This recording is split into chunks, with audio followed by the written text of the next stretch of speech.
Online যোগাযোগের জন্য বিশ্বব্যাপী জনপ্রিয়তা বাড়ছে হোয়াটসঅ্যাপের।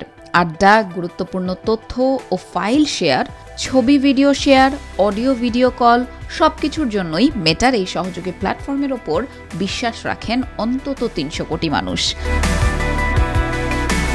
এই সংখ্যা আরও বাড়াতে প্রতিনিয়তই সংস্কার কার্যক্রম পরিচালনা করে হোয়াটসঅ্যাপ।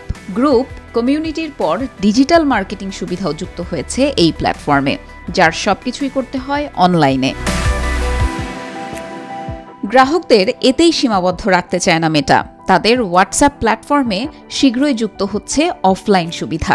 প্রাথমিকভাবে অফলাইনে ছবি শেয়ারিং শুরুর ঘোষণা দিয়েছে কর্তৃপক্ষ।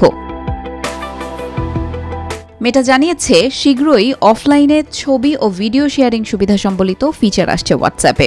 এর মাধ্যমে স্মার্টফোনে ইন্টারনেট না থাকলেও হোয়াটসঅ্যাপে ছবি ভিডিও পাঠানো যাবে। বলা হয়েছে যে সব ডিভাইসে ব্লুটুথের মাধ্যমে লোকাল ফাইল শেয়ার করা যায়, সেসব ডিভাইসে একইভাবে হোয়াটসঅ্যাপ থেকে ফাইল শেয়ার করা যাবে। তবে এক্ষেত্রে প্রেরক ও প্রাপকের স্মার্ট ডিভাইস থাকতে হবে কাছাকাছি। এই ফিচার সাপোর্ট করবে এমন নিকটবর্তী ডিভাইস স্বয়ংক্রিয়ভাবে খুঁজে নেবে হোয়াটসঅ্যাপ। অনলাইনের মতো অফলাইনে শেয়ার করা তথ্য, ফাইল ও ছবির নিরাপত্তা নিশ্চিতের প্রতিশ্রুতি দিচ্ছে হোয়াটসঅ্যাপ। প্রতিষ্ঠানটি জানায়, অফলাইনে শেয়ার হওয়া ফাইল সম্পূর্ণ এন্ড টু এন্ড এনক্রিপ্টেড থাকবে। ইয়াহুর সাবেক কর্মী ব্রেইন একটন ও জ্যান কুয়াম যৌথভাবে তৈরি করেন হোয়াটসঅ্যাপ, যা অ্যাপ স্টোরে যুক্ত হয় ২০০৯ সালের ফেব্রুয়ারিতে।